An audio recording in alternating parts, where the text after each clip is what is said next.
ആകാശവാണി. നമസ്കാരം. പ്രാദേശിക വാർത്തകൾ വായിക്കുന്നത് ബിന്ദു വിനോദ്.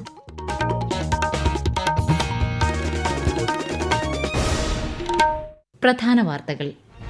ത്രിരാഷ്ട്ര സന്ദർശനത്തിന്റെ അവസാന പാദത്തിൽ പ്രധാനമന്ത്രി നരേന്ദ്രമോദി ഇന്ന് ന്യൂസിലൻഡിലെ ഓക്ലൻഡിലെത്തും. വയനാട് മണ്ണിടിച്ചിലിൽ കാണാതായ ഒരാളുടെ മൃതദേഹം കൂടി കണ്ടെടുത്തതോടെ ദുരന്തത്തിൽ മരിച്ചവരുടെ എണ്ണം 7 പ്രദേശത്ത് ഇനിയും മണ്ണിടിച്ചിലിന് സാധ്യതയുണ്ടോ എന്ന് പരിശോധിച്ചു വരുന്നതായി മന്ത്രി AP അനിൽകുമാർ. ലഹരി വ്യാപനം തടയുന്നതിനുള്ള ഓപ്പറേഷൻ തൂഫാന്റെ ഭാഗമായി ആഭ്യന്തരമന്ത്രി രമേശ് ചെന്നിത്തലയുടെ നേതൃത്വത്തിൽ ദക്ഷിണേന്ത്യൻ സംസ്ഥാനങ്ങളിലെ DGPമാരുടെ യോഗം തിരുവനന്തപുരത്ത് പുരോഗമിക്കുന്നു. എറണാകുളത്ത് സ്വകാര്യ കമ്പനിയിലെ കൂട്ടപ്പിരിച്ചുവിടലുമായി ബന്ധപ്പെട്ട പ്രശ്നപരിഹാരത്തിനായി മന്ത്രി ബിന്ദു കൃഷ്ണയുടെ അധ്യക്ഷതയിൽ കാക്കനാട് യോഗം ആരംഭിച്ചു. സംസ്ഥാനത്ത് വടക്കൻ ജില്ലകളിൽ ശക്തമായ മഴ തുടരുന്നു. 8 ജില്ലകളിൽ ഇന്ന് മഞ്ഞ ജാഗ്രത. കേരളം, കർണാടക, ലക്ഷദ്വീപ് തീരങ്ങളിൽ ഇന്ന് മത്സ്യബന്ധനത്തിന് വിലക്ക്. ഫിഫ ലോകകപ്പ് ഫുട്ബോൾ 2ാം ക്വാർട്ടറിൽ ഇന്ന് സ്പെയിൻ ബെൽജിയം പോരാട്ടം. വാർത്തകൾ വിശദമായി. ത്രിരാഷ്ട്ര സന്ദർശനത്തിന്റെ അവസാന പാദത്തിൽ പ്രധാനമന്ത്രി നരേന്ദ്രമോദി ഇന്ന് ന്യൂസിലൻഡിലെ ഓക്ലൻഡിലെത്തും. ന്യൂസിലൻഡ് പ്രധാനമന്ത്രി ക്രിസ്റ്റഫർ ലക്സനുമായി ശ്രീ മോദി ചർച്ച നടത്തും. കൂടാതെ ബിസിനസ്, കായിക മേഖലകളിലെ പ്രമുഖരുമായും പ്രധാനമന്ത്രി കൂടിക്കാഴ്ച നടത്തും. ന്യൂസിലൻഡിലെ ഇന്ത്യൻ സമൂഹത്തെയും ശ്രീ മോദി അഭിസംബോധന ചെയ്യും. ഓസ്ട്രേലിയ സന്ദർശനം പൂർത്തിയാക്കിയാണ് പ്രധാനമന്ത്രി ന്യൂസിലൻഡിലെത്തുന്നത്. വയനാട് കള്ളാടിയിൽ മണ്ണിടിച്ചിലിൽ കാണാതായവരിൽ ഒരാളുടെ മൃതദേഹം കൂടി ഇന്ന് കണ്ടെടുത്തു. മീനാക്ഷി പാലത്തിൽ നിന്നും 200 മീറ്ററിലധികം താഴെ പുഴയിൽ നിന്നാണ് കണ്ടെടുത്തത്. വൈത്തിരി താലൂക്ക് ആശുപത്രിയിലേക്ക് കൊണ്ടുപോയ മൃതദേഹം ആരുടേതാണ് എന്നതിൽ സ്ഥിരീകരണമായിട്ടില്ല.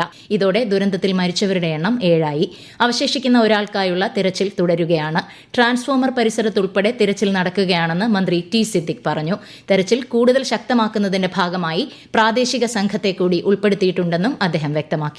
വയനാട് കള്ളാടിയിൽ മണ്ണിടിച്ചിൽ അപകട ഭീഷണിയുള്ള വീടുകളിൽ താമസിക്കുന്നവരെ അവർ ആഗ്രഹിക്കുന്ന രീതിയിൽ വാടക വീട്ടിലേക്ക് മാറ്റുന്നതിനുള്ള സൌകര്യം സർക്കാർ ഒരുക്കുമെന്ന് റവന്യൂ മന്ത്രി AP അനിൽകുമാർ. മണ്ണിടിഞ്ഞു വീണിട്ടുള്ള വീടുകളിൽ നിന്ന് സർട്ടിഫിക്കറ്റുകൾ അടക്കമുള്ള രേഖകൾ കണ്ടെത്തുന്നതിന് റെസ്ക്യൂ സംഘത്തോട് നിർദ്ദേശിച്ചിട്ടുണ്ടെന്നും അദ്ദേഹം വ്യക്തമാക്കി. പ്രദേശത്ത് ഇനിയും മണ്ണിടിച്ചിലിന് സാധ്യതയുണ്ടോ എന്നതടക്കമുള്ള കാര്യങ്ങൾ ജിയോളജി ഉദ്യോഗസ്ഥർ നിരന്തരം പരിശോധിച്ചു വരുന്നതായും മന്ത്രി മാധ്യമങ്ങളോട് പറഞ്ഞു.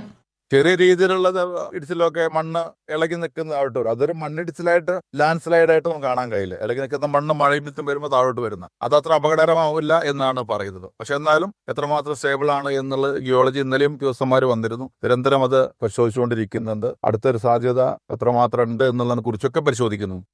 ഓപ്പറേഷൻ തൂഫാന്റെ ഭാഗമായി ആഭ്യന്തര വകുപ്പ് മന്ത്രി രമേശ് ചെന്നിത്തലയുടെ നേതൃത്വത്തിൽ DGPമാരുടെ യോഗം ആരംഭിച്ചു. തിരുവനന്തപുരം പോലീസ് ആസ്ഥാനത്ത് നടക്കുന്ന യോഗത്തിൽ ദക്ഷിണേന്ത്യൻ സംസ്ഥാനങ്ങളിലെ DGPമാർ ഉൾപ്പെടെ പങ്കെടുക്കുന്നുണ്ട്. അയൽ സംസ്ഥാനങ്ങളിൽ നിന്നും കേരളത്തിലേക്ക് ഒഴുകുന്ന ലഹരി മരുന്നിന്റെ ഉറവിടങ്ങൾ കണ്ടെത്തി തകർക്കുക എന്ന ലക്ഷ്യത്തോടെയാണ് അടിയന്തര സംയുക്ത യോഗം വിളിച്ചു ചേർത്തത്. ലഹരിക്കടത്തിന്റെ സാമ്പത്തിക സ്രോതസ്സുകളെയും ഇടപാടുകളെയും കൃത്യമായി മാപ്പ് ചെയ്യാൻ ദക്ഷിണേന്ത്യൻ സംസ്ഥാനങ്ങളെ കൂടി ഉൾപ്പെടുത്തിയുള്ള ഈ പ്രതിരോധ ശൃംഖലയിലൂടെ കേരള പോലീസിന് സാധിക്കും. കാലാവസ്ഥാ അധിഷ്ഠിത വിള ഇൻഷുറൻസ് രജിസ്ട്രേഷന് സംസ്ഥാനത്ത് തുടക്കമായി. നെല്ല്, പച്ചക്കറി തുടങ്ങി 27 വിളകൾക്കാണ് ഇൻഷുറൻസ് പരിരക്ഷ ലഭിക്കുക. വിശദാംശങ്ങളുമായി ആകാശവാണി പാലക്കാട് ജില്ലാ പ്രതിനിധി ഫൈസൽ അലിമുത്ത്. അക്ഷയ കേന്ദ്രങ്ങൾ, കോമൺ സർവീസ് സെന്ററുകൾ എന്നിവ വഴിയും ഇൻഷുറൻസ് കമ്പനിയുടെ ഏജന്റുമാർ മുഖേനയും പദ്ധതിയിൽ ചേരാം. ഖാരിഫ് സീസണിൽ സംസ്ഥാനത്ത് ശരാശരി 90,000 കർഷകരാണ് പദ്ധതിയിൽ രജിസ്റ്റർ ചെയ്യുക. ഈ മാസം 15 രജിസ്റ്റർ ചെയ്യാനുള്ള അവസാന തീയതി.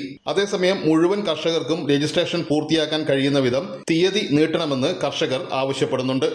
കോറോ ഹെൽത്ത് കമ്പനിയിലെ കൂട്ടപ്പിരിച്ചുവിടലുമായി ബന്ധപ്പെട്ട പ്രശ്നം പരിഹരിക്കുന്നതിനായി തൊഴിൽ വകുപ്പ് മന്ത്രി ബിന്ദു കൃഷ്ണയുടെ അധ്യക്ഷതയിൽ യോഗം ആരംഭിച്ചു. കാക്കനാട് കളക്ടറേറ്റിൽ നടക്കുന്ന യോഗത്തിൽ അമേരിക്കയിലുള്ള കമ്പനി അധികൃതർ വീഡിയോ കോൺഫറൻസ് വഴിയാണ് പങ്കെടുക്കുന്നത്. കോറോ ഹെൽത്ത് അധികൃതരുമായി സംസാരിച്ച് സ്ഥാപനങ്ങൾ കേരളത്തിൽ നിലനിർത്താനുള്ള സാധ്യതകളാണ് സർക്കാർ ആരായുന്നതെന്ന് യോഗത്തിന് മുന്നോടിയായി മന്ത്രി ബിന്ദു കൃഷ്ണ മാധ്യമങ്ങളോട് പറഞ്ഞു. ജൂലൈ 3 കോറോ ഹെൽത്തിന്റെ കൊച്ചി, കോഴിക്കോട് ഓഫീസുകളിൽ നിന്നുള്ള 800ഓളം പേരെ പിരിച്ചുവിട്ട് ഉത്തരവിറക്കിയത്. ഈ വാർത്തകൾ ആകാശവാണിയിൽ നിന്ന്. ആകാശവാണി വാർത്തകളും വാർത്താധിഷ്ഠിത പരിപാടികളും All India Radio News Thiruvananthapuram YouTube ചാനലിലും All India Radio News Thiruvananthapuram Facebook പേജിലും AR News_ തിരുവനന്തപുരം ഇൻസ്റ്റഗ്രാം അക്കൌണ്ടിലും AR News_TVM X ഹാൻഡിലും ലഭ്യമാണ്.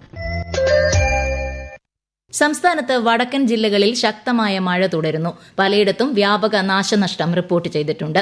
പത്തനംതിട്ട, കോട്ടയം, ഇടുക്കി, മലപ്പുറം, കോഴിക്കോട്, വയനാട്, കണ്ണൂർ, കാസർഗോഡ് എന്നീ 8 ജില്ലകളിലാണ് ഇന്ന് മഞ്ഞ ജാഗ്രത പ്രഖ്യാപിച്ചിട്ടുള്ളത്. കേരളം, കർണാടക, ലക്ഷദ്വീപ് തീരങ്ങളിൽ ഇന്ന് മത്സ്യബന്ധനത്തിന് വിലക്കേർപ്പെടുത്തി. കണ്ണൂരിൽ തുടർച്ചയായി പെയ്യുന്ന മഴ സാധാരണ ജനജീവിതത്തെ ബാധിച്ചു. താഴ്ന്ന പ്രദേശങ്ങളിൽ വെള്ളക്കെട്ട് രൂക്ഷമാണ്. മലയിടിച്ചിൽ ഭീഷണിയെ തുടർന്ന് ഗതാഗതം നിരോധിച്ചിരുന്ന കൊച്ചി ധനുഷ്കോടി ദേശീയപാതയിലെ പഴയ മൂന്നാറിൽ നിബന്ധനകളോടെ ഒറ്റവരിയായി ഗതാഗതം പുനരാരംഭിച്ചു. മൂന്നാറിൽ ചേർന്ന ഉന്നതാധികാര ടെക്നിക്കൽ കമ്മിറ്റി യോഗത്തിന്റെ തീരുമാനപ്രകാരമാണ് കളക്ടർ അനുമതി നൽകിയത്. വിശദാംശങ്ങളുമായി ആകാശവാണി ഇടുക്കി ജില്ലാ പ്രതിനിധി രതീഷ് കൃഷ്ണ. കഴിഞ്ഞ വെള്ളിയാഴ്ച പഴയ മൂന്നാറിലെ CSI പള്ളിയുടെ ഭൂമിയിൽ വിള്ളലുണ്ടായതിനെ തുടർന്നാണ് ഈ വഴി ഗതാഗതം നിരോധിച്ചത്. പുതിയ ക്രമീകരണം അനുസരിച്ച് പഴയ മൂന്നാർ ഭാഗത്തു നിന്നുള്ള വാഹനങ്ങൾ ഒരു നിരയായി ദേശീയപാത വഴി മൂന്നാറിലേക്ക് പോകണം. മൂന്നാർ ടൗണിൽ നിന്ന് അടിമാലി ഭാഗത്തേക്കുള്ള വാഹനങ്ങൾ പോസ്റ്റ് ഓഫീസ് കവല വഴി ബൈപ്പാസ് റോഡിലൂടെയാണ് തിരിച്ചുവിടുക. അപകട മേഖലയിൽ പാർക്കിംഗ് കർശനമായി നിരോധിച്ചിട്ടുണ്ടെന്നും ജില്ലയിൽ ഓറഞ്ച്, റെഡ് അലർട്ടുകൾ പ്രഖ്യാപിക്കുന്ന ദിവസങ്ങളിൽ ഈ മേഖലയിൽ ഗതാഗതം പൂർണ്ണമായും നിരോധിക്കുമെന്നും ജില്ലാ ഭരണകൂടം വ്യക്തമാക്കി. നവീകരിച്ച തിരൂർ റെയിൽവേ സ്റ്റേഷൻ ഈ മാസം അവസാനത്തോടെ നാടിന് സമർപ്പിക്കുമെന്ന് Palakkad divisional railway manager Madhukar Rout. Tirur railway സ്റ്റേഷനിൽ പൂർണ്ണസജ്ജമായ റെയിൽവേ പ്രൊട്ടക്ഷൻ ഫോഴ്സ് സംവിധാനം ഉടൻ ഉണ്ടാകുമെന്നും 1ാം പ്ലാറ്റ്ഫോമിൽ മേൽക്കൂരയില്ലാത്തതിനാൽ കോഴിക്കോട് ഭാഗത്തേക്ക് പോകുന്ന ജനറൽ കോച്ചിലെ യാത്രക്കാരും പ്ലാറ്റ്ഫോമിലെ കച്ചവടക്കാരും അനുഭവിക്കുന്ന പ്രയാസത്തിന് പരിഹാരം കാണുമെന്നും അദ്ദേഹം പറഞ്ഞു. സ്റ്റേഷൻ സന്ദർശിച്ച ശ്രീ മധുക്കർ നിർമ്മാണ പ്രവർത്തനങ്ങളും വിലയിരുത്തി. ഫിഫ ലോകകപ്പ് സെമി ഫൈനലിൽ പ്രവേശിച്ച് ഫ്രാൻസ്. USA ബോസ്റ്റണിൽ നടന്ന ആദ്യ ക്വാർട്ടറിൽ മൊറോക്കോയെ എതിരില്ലാത്ത 2 ഗോളുകൾക്ക് തകർത്താണ് ഫ്രാൻസിന്റെ വിജയം. ഇന്ന് രാത്രി 12:30 നടക്കുന്ന 2ാം ക്വാർട്ടറിൽ സ്പെയിൻ ബെൽജിയത്തെ നേരിടും. ആകാശവാണി പ്രതിനിധി സുരേഷ് ബാബു തയ്യാറാക്കിയ റിപ്പോർട്ട്. ലോക ഫുട്ബോളിലെ എക്കാലത്തെയും പ്രമാണിമാരായ 2 ടീമുകൾ സ്പെയിനും ബെൽജിയവും. യൂറോപ്യൻ ഫുട്ബോളിന്റെ ആക്രമണോത്സുകതയും സൗന്ദര്യവും ഒരുമിക്കുന്ന ഈ 2 ടീമുകൾ കൊമ്പ് കോർക്കുമ്പോൾ എല്ലാം പ്രവചനാതീതം. 1990 ലോകകപ്പ് ഗ്രൂപ്പ് മത്സരത്തിന് ശേഷം ബെൽജിയവും സ്പെയിനും ലോകകപ്പിലോ യൂറോയിലോ നേരിട്ട് ഏറ്റുമുട്ടിയിട്ടില്ല.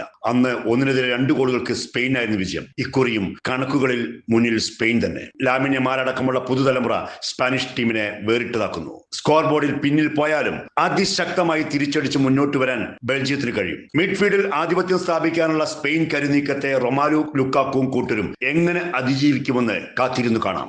അടുത്ത 2 ക്വാർട്ടർ മത്സരങ്ങളിൽ ഞായറാഴ്ച പുലർച്ചെ 2:30 നോർവേ ഇംഗ്ലണ്ടിനെയും 6:30 അർജന്റീന സ്വിറ്റ്സർലൻഡിനെയും നേരിടും. ഈ മാസം 15-നും 16-നുമാണ് സെമി ഫൈനൽ മത്സരങ്ങൾ. ഇന്ത്യ ഇംഗ്ലണ്ട് വനിതാ ക്രിക്കറ്റ് ടെസ്റ്റിന് ഇന്ന് തുടക്കം. ലണ്ടനിലെ ലോർഡ്സ് ക്രിക്കറ്റ് ഗ്രൌണ്ടിൽ ഇന്ത്യൻ സമയം ഉച്ചകഴിഞ്ഞ് 3:30 മത്സരം ആരംഭിക്കുക. രാജ്യത്തെ ഓഹരി വിപണികളിൽ നേട്ടം. സെൻസെക്സ് 643 പോയിന്റ് ഉയർന്ന് 77,386-ലും നിഫ്റ്റി 196 പോയിന്റ് നേട്ടത്തിൽ 24,157-ലും വ്യാപാരം തുടരുന്നു. സ്വർണ്ണവില ഉയർന്നു. പവന് 280 രൂപ വർദ്ധിച്ച് 1,06,200 രൂപയും ഗ്രാമിന് 13,275 രൂപയുമാണ് ഇന്നത്തെ വില. കേരളത്തിൽ സെൻസസ് 2027ന്റെ ഭാഗമായുള്ള വീടുകളുടെ വിവരശേഖരണം തുടരുന്നു. സെൽഫ് എന്യൂമറേഷൻ നടത്തിയവർക്ക് ഓൺലൈനിൽ ലഭിച്ച ID പരിശോധിച്ച് വിവരങ്ങൾ സ്ഥിരീകരിച്ച ശേഷമാണ് വിവരശേഖരണം നടത്തുന്നത്. സെൽഫ് എന്യൂമറേഷൻ നടത്താത്ത കുടുംബങ്ങളുടെ വിവരങ്ങൾ എന്യൂമറേറ്റർമാർ നേരിട്ട് രേഖപ്പെടുത്തും. കോൺഗ്രസ് നേതാവ് VM സുധീരനെതിരെ വ്യാജ പോസ്റ്റർ നിർമ്മിക്കുകയും ഫേസ്ബുക്കിലൂടെ പ്രചരിപ്പിക്കുകയും ചെയ്ത വ്യക്തിക്കെതിരെ Thiruvananthapuram city cyber crime police കേസെടുത്തു. മുഹമ്മദ് ഖലീൽ എന്ന ഫേസ്ബുക്ക് ID ഉപയോഗിക്കുന്ന ആൾക്കെതിരെയാണ് കേസെടുത്തത്. വിഷയത്തിൽ പോലീസ് അന്വേഷണം ആരംഭിച്ചു. തിരുവനന്തപുരം തിരുവല്ലത്ത് 2 പേരുടെ മരണത്തിനിടയാക്കിയ അപകടത്തിന് കാരണം ബൈക്കിന് പിന്നിൽ കാർ ഇടിച്ചതാണെന്ന് പോലീസ്. കാർ ഡ്രൈവർ വിഷ്ണുവിനെ പോലീസ് കസ്റ്റഡിയിലെടുത്തു. ഇന്നലെ തിരുവല്ലം ടോൾ പ്ലാസയ്ക്ക് സമീപമാണ് അപകടമുണ്ടായത്. ബൈക്ക് നിയന്ത്രണം വിട്ടുണ്ടായ അപകടമെന്നായിരുന്നു ആദ്യ നിഗമനം. പ്രധാന വാർത്തകൾ വീണ്ടും. ത്രിരാഷ്ട്ര സന്ദർശനത്തിന്റെ അവസാന പാദത്തിൽ പ്രധാനമന്ത്രി നരേന്ദ്രമോദി ഇന്ന് ന്യൂസിലൻഡിലെ ഓക്ലൻഡിലെത്തും. വയനാട് മണ്ണിടിച്ചിലിൽ കാണാതായ ഒരാളുടെ മൃതദേഹം കൂടി കണ്ടെടുത്തതോടെ ദുരന്തത്തിൽ മരിച്ചവരുടെ എണ്ണം 7ആയി. പ്രദേശത്ത് ഇനിയും മണ്ണിടിച്ചിലിന് സാധ്യതയുണ്ടോ എന്ന് പരിശോധിച്ചു വരുന്നതായി മന്ത്രി AP അനിൽകുമാർ. ലഹരി വ്യാപനം തടയുന്നതിനുള്ള ഓപ്പറേഷൻ തൂഫാന്റെ ഭാഗമായി ആഭ്യന്തരമന്ത്രി രമേശ് ചെന്നിത്തലയുടെ നേതൃത്വത്തിൽ ദക്ഷിണേന്ത്യൻ സംസ്ഥാനങ്ങളിലെ DGPമാരുടെ യോഗം തിരുവനന്തപുരത്ത് പുരോഗമിക്കുന്നു. എറണാകുളത്ത് സ്വകാര്യ കമ്പനിയിലെ കൂട്ടപ്പിരിച്ചുവിടലുമായി ബന്ധപ്പെട്ട പ്രശ്നപരിഹാരത്തിനായി മന്ത്രി ബിന്ദു കൃഷ്ണയുടെ അധ്യക്ഷതയിൽ കാക്കനാട് യോഗം ആരംഭിച്ചു. സംസ്ഥാനത്ത് വടക്കൻ ജില്ലകളിൽ ശക്തമായ മഴ തുടരുന്നു. 8 ജില്ലകളിൽ ഇന്ന് മഞ്ഞ ജാഗ്രത. കേരളം, കർണാടക, ലക്ഷദ്വീപ് തീരങ്ങളിൽ മത്സ്യബന്ധനത്തിന് വിലക്ക്. ഫിഫ ലോകകപ്പ് ഫുട്ബോൾ 2ാം ക്വാർട്ടറിൽ ഇന്ന് സ്പെയിൻ ബെൽജിയം പോരാട്ടം. പ്രാദേശിക വാർത്തകൾ കഴിഞ്ഞു. അടുത്ത വാർത്താ പ്രക്ഷേപണം 12:50.